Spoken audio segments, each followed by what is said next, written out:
13 ವರ್ಷ ಆಯ್ತು ಈ ಬೆಕ್ಕನ್ನು ಸಾಕ್ಲಿಕ್ಕೆ ಶುರು ಮಾಡಿ. ಇದ್ರದ್ದೇ ಮಕ್ಕಳು, ಮರಿ ಮಕ್ಕಳು, ಮೊಮ್ಮಕ್ಕಳು, ಅಜ್ಜಿ, ಪುಲ್ಲಿ, ಸಂತಾನ ಎಲ್ಲ ಈ ಮನೆಯಲ್ಲಿ ಉಳಿದೆ. ಟೋಟಲ್ 100ರಿಂದ ಮೇಲಿದೆ.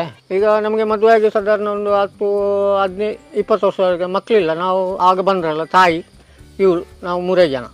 ಅದೇ ಎಷ್ಟು ಕೆಲಸ ಬಳೆಯಲ್ಲಿ ಬಂದಾಗ ಇದ್ದಿದ್ರೆ ನಮಗೆ ಒಂದು ಮನಸ್ಸಿಗೆ ಒಂದು ಖುಷಿ ಆಗ್ತದೆ ಅಷ್ಟೇ. ಈ ಬೆಕ್ಕಿನ ಹೆಸರು ಚೋಮು. ಇದಕ್ಕೆ 13 ವರ್ಷ ವಯಸ್ಸು. ಇದು ನಮ್ಮ ಮನೆಯ ಹಿರಿಯ ಬೆಕ್ಕು. ಈಗ ನಮ್ಮ ಮನೆಯಲ್ಲಿ 100ಕ್ಕೂ ಹೆಚ್ಚು ಬೆಕ್ಕುಗಳಿವೆ. ನಮಗೆ ಮದುವೆಯಾಗಿ 20 ವರ್ಷಗಳಾದರೂ ನಮಗೆ ಮಕ್ಕಳಿಲ್ಲ.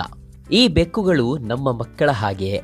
ಹಾಗಾಗಿ ನಾವು ಬೆಕ್ಕುಗಳನ್ನು ಸಾಕಿ ಖುಷಿಯಾಗಿದ್ದೇವೆ ಅಂತ ಹೇಳ್ತಾ ಇರೋ ಇವರು ಬೆಳ್ತಂಗಡಿ ತಾಲೂಕಿನ ಬೆಳಾಲುವಿನಲ್ಲಿ ವಾಸವಿರುವ ರಾಜೇಶ್ ಗೌಡ ಮತ್ತು ಸೀತಮ್ಮ ದಂಪತಿ. ಬೆಕ್ಕಿಗೆ ಒಂದು ಈಗ 3-4 ಕರಿಯ, ಮಂಗಲ, ಚೋಮು ಅಂತ ಹೇಳಿ 13 ವರ್ಷದೊಂದು ಬೆಕ್ಕಿದೆ. ಎಲ್ಲರ ಹಾಗೇನೆ ನಾವು ಕೂಡ ಒಂದು ಬೆಕ್ಕು ಸಾಕಲು ಆರಂಭಿಸಿದೆವು.